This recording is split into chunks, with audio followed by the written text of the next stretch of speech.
కానీ యవనస్తులు don't be lazy, చేతులు జోడించి బ్రతిమలాడుతున్నాను, అన్నీ మేక్ ఏ టైం పాయింట్. ఉదయం ఎన్ని గంటలకు లేయాలా, ఎప్పుడు ఏం చదువుకోవాలా, ఎప్పుడు ప్రార్థన చేయాలా, తర్వాత ఎలాగూ ప్రభు కొరకు సాక్షులుగా జీవించాలా. మీ జీవితము speaks louder than, bigger than what you preach out side.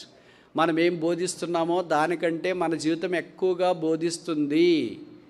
మనం దేవుని మందిరానికి వచ్చి ఫెయిల్ అయితే ఏమైనా బాగుంటుందా? మనం ప్రార్థన చేసుకొని ఫుల్గా హాస్టల్లో ఉండి దండికి మందిరానికి ప్రజలు పిలుచుకొని వచ్చి మనమే సబ్జెక్టులు ఎన్ని పెట్టుకుంటే కొంతమంది చెప్తుంటారన్నా కొన్ని సబ్జెక్టు బ్యాక్లాగ్ ఉన్నాయి, ప్రార్థన చేయండి. ఇది చాలా పాలిష్ వర్డ్. ఫెయిల్ అయినానని చెప్పొచ్చు కదా నేరుగా. మా దినాల్లో ఫెయిల్ అయినామని చెప్పేవాళ్ళు, ఇప్పుడు చాలా పాలిష్గా చెప్తున్నారు బ్యాక్లాగ్ ఉన్నాయంట. ఎట్లుంటాయి లాగు? ఎందుకునే నీ క్రైస్తవుడు, నువ్వు ప్రభుని ఎరిగిన వ్యక్తి కదా, అది చేయనిదంతా సఫలం కావాలి కదా, అంత కాకపోయినా కనీసం కొంతన్నా కావాలి కదా. మరి ఎందుకు కాలేదు? ఉద్యోగ ప్రయత్నాలు కొంతమంది చేస్తున్నారు, వివాహ ప్రయత్నాలు కొంతమంది చేస్తున్నారు, పాశ్చాత్య దేశాలకు చదువుల కొరకు వెళ్ళటానికి, ఉద్యోగాలకు వెళ్ళి ప్రయత్నాలు చేస్తూనే ఉన్నారు. కానీ మనకున్న లక్షణం ఏంటంటే కొంతకాలం చేస్తాం, తర్వాత ఆగిపోతాం. ఉన్న లక్షణం ఏంటంటే మనం పరిస్థితులన్నీ ఎక్కువ చూస్తాం, దాన్ని బట్టి ఆగిపోతాం. మనకు తెలుసు కదా, పేతురు సముద్రంలో మునిగిపోసాగే గాలిని చూచి. యేసుని చూడం, మనము గాలిని చూస్తుంటాం. మీకు తెలుసు కదా గాలి ఎక్కడి నుండి వస్తుంది, ఎక్కడి నుండి వస్తుంది గాలి తెలియదా? గాలిని చూస్తే మునిగిపోతాం. ఈ లోకం అంతా గాలే. ఎవరిని చూసినా మనం మునిగిపోవటానికి అవకాశం ఉంది, ఒక్క ప్రభుని చూస్తే తప్ప. విశ్వాసం నాకు కర్త, దాన్ని కొనసాగించేవాడని ప్రభుని చూచినప్పుడు మనం మునిగిపోకుండా ఉండటానికి అవకాశం. అప్పుడు యేసు వచ్చి చెయ్యి పట్టుకొని, పేతురు సోమరితనంలో ఉండి ప్రార్థన తర్వాత చేసుకుందాంలే, కిందకి పోయిన తర్వాత ఎలాగో పేతురు కంటే ముందే కదా యోనా చనిపోయిండేది. కనుక యోనా గుర్తొచ్చింది. యోనా చేప కడుపులో పోయినాడు, అసలు అవిధేయుడైన యోనా లాంటికే చేప వచ్చింది, నాలాంటి విధేయుడికి చేప రాకుండా ఎలాగుంటుందో వచ్చిన తర్వాత చూసుకుందాంలే, అక్కడ కావాలంటే ప్రార్థన చేస్తాం అనుకొని లోపలికి దిగిపోయిన తర్వాత చేప కాదు తిమింగళం వచ్చింటుంది. పేతురు అలాగ అనుకోలేదు. His response was spontaneous. మునిగిపోతున్నానని తెలిసిన వెంటనే ఇంకెవరు రక్షిస్తారు?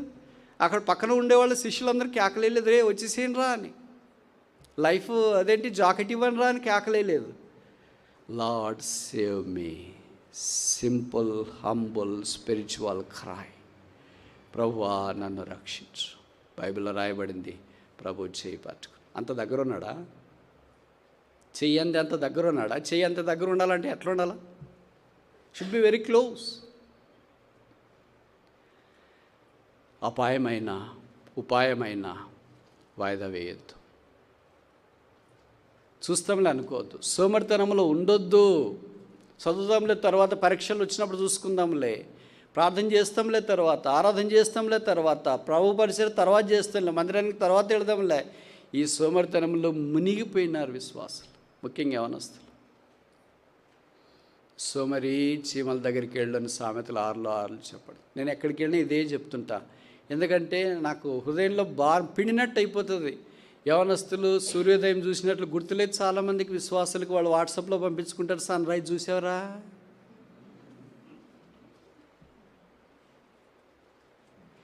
రాత్రి 12 దాకా ముచ్చట్లు, మాటలు, వాట్సాప్లు 3 దాకా.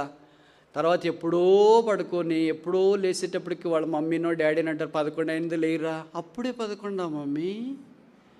ప్రపంచమంతా సగం పని చేసుకునింది 11 గంటలకి. దేవుడు ఎట్లా ఆశీర్వదిస్తాడు? దేవుని చెయ్యి ఎలాగొస్తుంది నిన్ను ఆశీర్వదించడానికి? నీవు ప్రయత్నాలని దేవుడు సఫలం చేయాలని ఎలాగొస్తాడు? నీ హృదయంతరంగంలో ప్రభు కొరకైనా శూన్యం భర్తీ చేసుకోవాలని ఆశ లేదా? దేవుని జనమా, యవన తరమా, మీరే రాబోతారా? మిమ్మల్ని గురించి మాకెందుకు బాధ అంటే, మీరు నష్టపోతే మీకు మాత్రమే నష్టం కాదు, అది సమాజానికి నష్టం. మీ ద్వారా తల్లిదండ్రులు బాధపడతారు. మా వాడు ఇలాగ అయిపోయాడండి, మా అమ్మాయి ఇలాగ అయిపోయిందండి. తల్లిదండ్రులకు వాళ్ళకి బీపీ వస్తుంది, షుగర్ వస్తుంది. ఇక అలాంటి సంగతులన్నీ మాలాంటి వాళ్ళకి మెంటల్ కూడా వస్తుంది.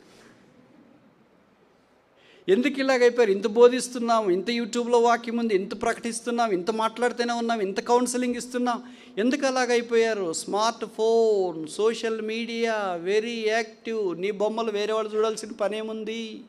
నీ కామెంట్స్ వేరే వాళ్ళు చూడాల్సిన పనేముంది? నేను పిక్ పెట్టాను రా, ఒక్కడు కూడా లైక్ కొట్టలేదురా. వాడు పిక్కి పెడితే చెప్తాను వాని కథ. నీకెవరో లైకులు కొట్టాల్సిన పని నీకేముంది? ఒక్కటి లైక్ కొడితే చాలు నీకు. ప్రభు I like you, I love you అని ప్రభు ఒక్కడే చెప్పి లోకమంతా I dislike you, I disown you అని చెప్తే అంతకంటే మించిన భాగ్యం ఇంకేముంది? లోకమంతా లైకులు కొట్టి 1,00,000 లైకులు కొట్టి యేసు ప్రభు వారు లైక్ కొట్టకపోతే అంతకంటే విషాదం ఇంకేమైనా ఉందా? దీంట్లో మునిగిపోతున్నారు, దీంట్లో తేలిపోతున్నారు, ట్రాక్ మారిపోయారు. దాన్ని బట్టి ఎన్నో సమస్యలు. మీరు సకాలానికి వయసును బట్టి సెటిల్ కాకపోతే తల్లిదండ్రులకు బాధ. వారు బైబిల్ చదవడం ప్రార్థన చేయడం మానేస్తారు, మాలాంటి వాళ్ళ మీద పోట్లాడతారు, మందిరికి రావడం మానేస్తారు, ఇంక దేవుడు లేడు ఏం లేడు అన్నట్టుగా ఉంటారు. వాడు సంఘాలు బలహీనమైపోతే సమాజం బలహీనమైపోతుంది. There will be weak society and weak generation. ప్రభు వస్తే ఎంతమంది నష్టపోతారు. దేవుడి కొరకు బలమైన యవనస్తులు, నిలబడే యవనస్తులు, తలగా ఉండే యవనస్తులు, పైవారిగా ఉండే యవనస్తులు, అచ్చేనదంతయు సఫలపరచడానికి సిద్ధపడే యవనస్తులు దేవుడు కావాలని కోరుతాడు. ఒక్క యవనస్తుడు ప్రపంచాన్ని మార్చివేయగలడు. 1 man, 1 woman can make this world upside down. Is that you? అది నీవేనా? మనమేమనుకుంటాం, ఏదో ఇంటి పక్కన ఇంటి వెనక ఇంతకుముందు ఉండే కాలేజీలో సీట్ వస్తే చాలులే అనుకో. It's all cheap mean base desires. ప్రభు కొరకు, ప్రభు అనే నీ నామ ఘనత కొరకు చేసే కార్యం ఉంటే ఎంత బాగుంటుంది.